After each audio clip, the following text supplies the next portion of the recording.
قرآن گواہ ہے کہ سمندر تھا جس نے ڈبویا نہیں اور آگ تھی جس نے جلایا نہیں،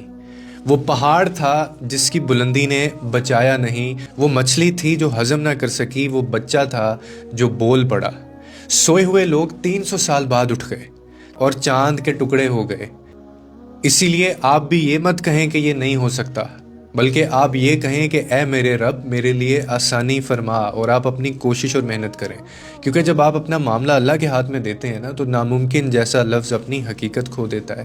عقل حساب لگاتی ہے، حالات ڈراتے ہیں، لوگ مایوس کرتے ہیں، مگر اللہ اور اللہ کا حکم آ جائے اگر تو سبب بھی حکم کے تابع ہو جاتا ہے، وہ بھی مجبور ہو جاتا ہے۔ جو سمندر غرق کرتا ہے وہی راستہ بنا دیتا ہے، جو آگ جلاتی ہے وہ ٹھنڈی ہو جاتی ہے، جو مشکل توڑ دیتی ہے وہی مشکل سوار بھی دیتی ہے